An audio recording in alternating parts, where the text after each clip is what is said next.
Welcome to Forensic Friday, where we examine the intersection of true crime, psychology, and the heart of being human in the middle of it all.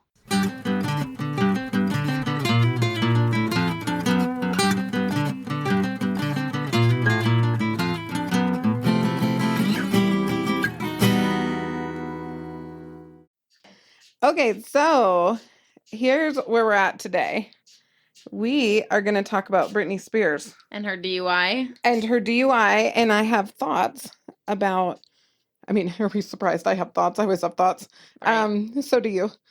Thoughts about what's going on with her, and how do we decide how to intervene with people who've had conservatorships, and it's actually very hard to get that, involuntary commitments, that kind of stuff, just to talk about that, because I think most of us, and we have a full episode on Britney, most of us were really kind of incensed to hear how she was treated. But now to know that she's maybe not doing as well, there's lots to talk about. So I just feel like we're back in the 90s. It does feel that early way. 2000s when she shaved her head. So many things are back. What we wore in high school is back. I know. The number of things I wish I'd hung on to. Same. Especially I did, shoes, though. Especially shoes. I hung on to a lot of jeans. Oh. And they still fit, weirdly. You're amazing. That's amazing. That's not my situation, but it's fine. But you know what? I buy new cute jeans. That's great. There you go. So I just hang on to everything forever. It's not always the most positive. No, it means you got to clean things out from time to time. Yes. But I was thinking about this, and I read a couple of articles that talked about what she went through when she was coming into her kind of the peak of her fandom and stardom, and then also kind of the downfall. So the most recent issue is on March 4th, she was arrested after officers observed her driving erratically on the 101. They did field sobriety tests, a blood draw, and she was booked at 3 a.m., released at 6 a.m. Wow. And she had court on the 4th. Okay. So in 2007, that was when the hit and run was. Then there was the 13-year conservatorship. The Free Britney movement, which did contribute to her getting out of her conservatorship. Yeah.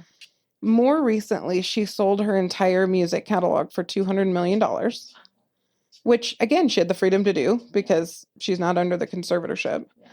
And then this arrest, one of the things that I want your take on that is I read the statement from the family. Well, it was actually a rep, but they referenced the family, loved ones, like people close to her, saying that there's long overdue need for intervention, not necessarily a conservatorship. No one's saying that, but this is her own rep saying treatment and management's kind of overdue.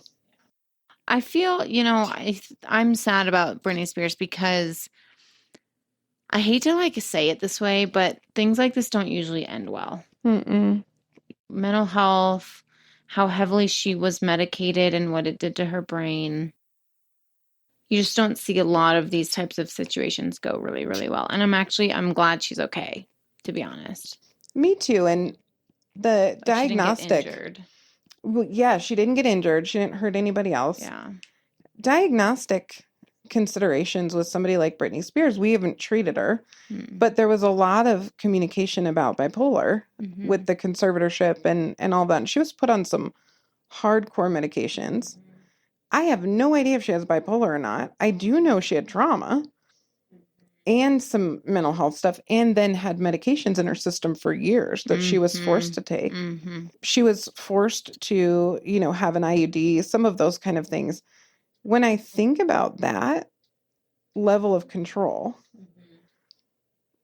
then having total freedom, it's almost, what I was thinking at? It's almost like institutionalization. It's almost like our folks who are in group homes or prison or whatever, and they get out and they don't know exactly how to do life on their own terms.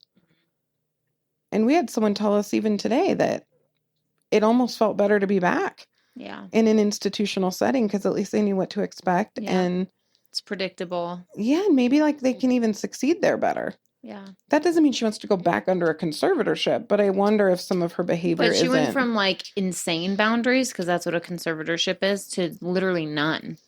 Well, and when you think about like And probation she cut parole, everyone out. there's like reintegration process, right? Right. Like you get out of prison, you're on parole, or community corrections, then parole. Mhm. There's like a process. And I think for Britney, she had people making all the decisions for her, and then they weren't. Mhm. That would be really destabilizing, Mhm. even if she wanted it and still wants it. Mhm.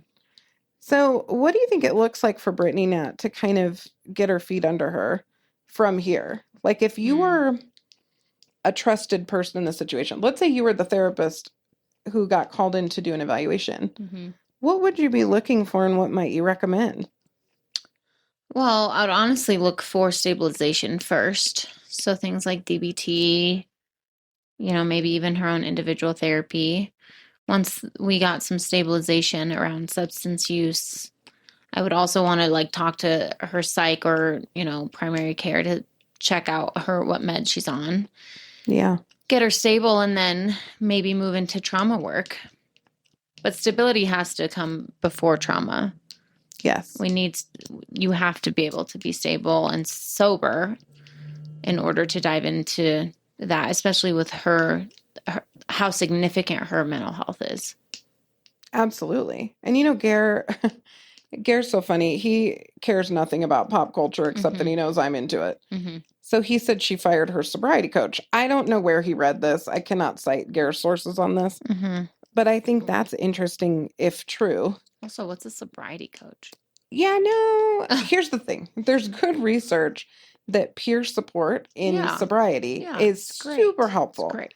The problem with a sobriety coach is they're generally not a clinician. Yeah, no. And there's room for both. Usually coaches are not clinicians. That's right. Yeah.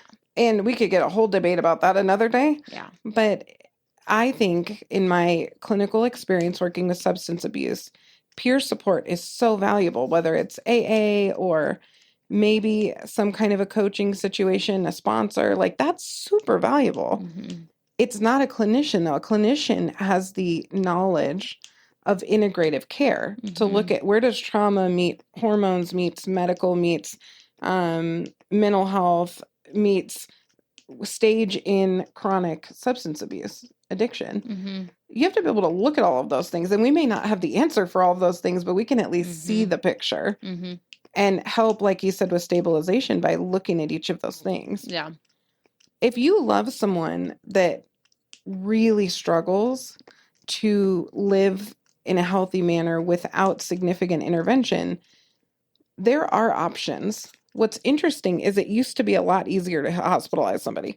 Yeah. That's not necessarily a good thing. Right. Back in the day, we just chucked people places. Right. If we didn't know what to do with them or what they needed. Mm-hmm. And that's terrible. Mm-hmm. Like, I have an uncle that would have probably been separated from his family and everything else, but he learned how to deal. And he's wonderful. He's a really important part of our family. And I know that for so many of our forensic friends who have people with special needs in their homes, we want them with us. We love them. The problem, though, is when all of the legislation happened that protected them from being institutionalized, we also took away some of what we need to take care of them. Meaning sometimes they really do need some extra support. Or Nat and I might have a client that tells us that they're going to do something, they're suicidal, whatever. And then the minute they get to the hospital, they're not feeling that way anymore. Yeah.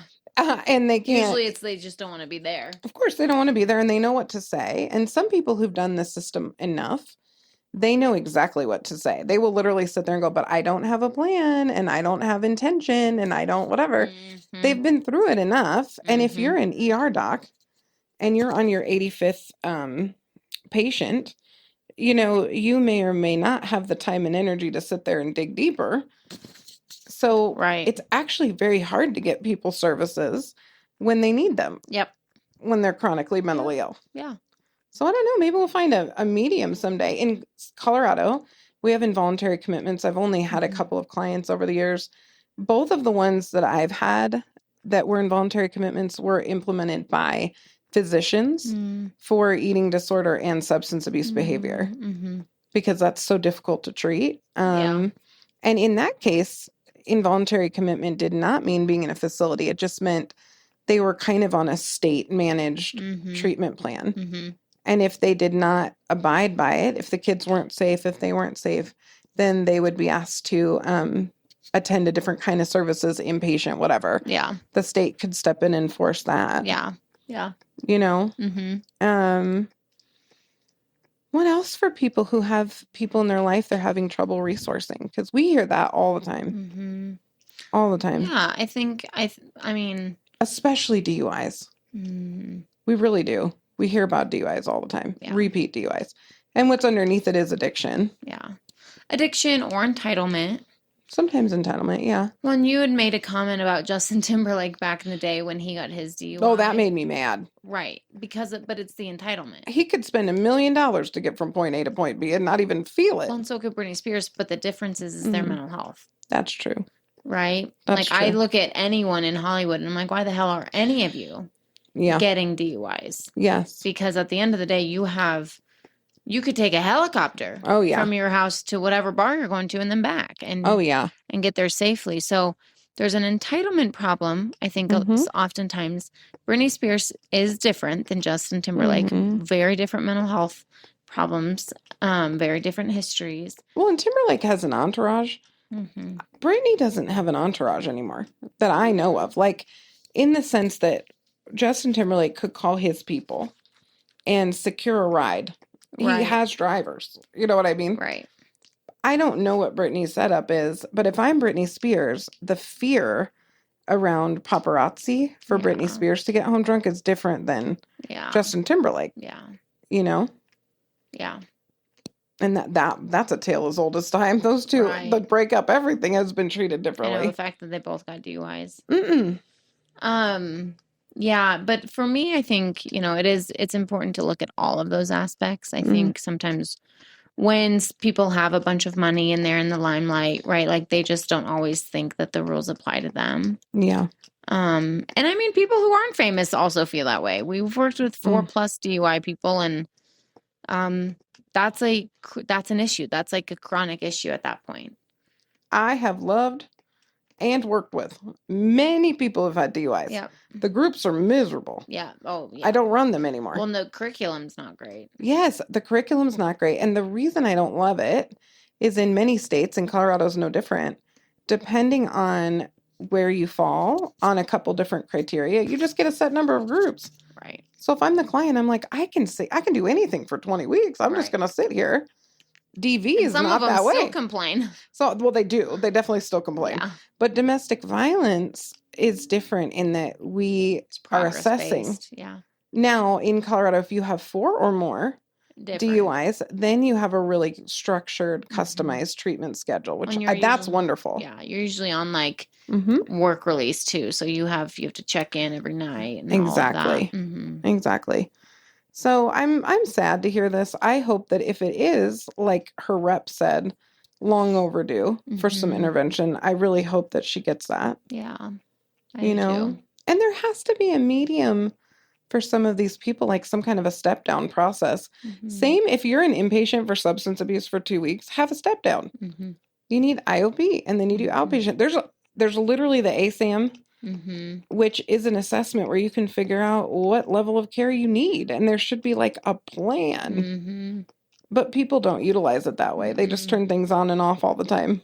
Yeah. Yeah. So that's our Britney update. We're still sad. Love Britney. Love you. We're sad. Get better. I still listen to your music. Of course. We have to. She's a legend. She's a legend. Regardless of how she is now, she's a legend. But she just doesn't feel good. You can tell she just doesn't feel good. And I want them to figure her stuff out. Yeah. Yeah.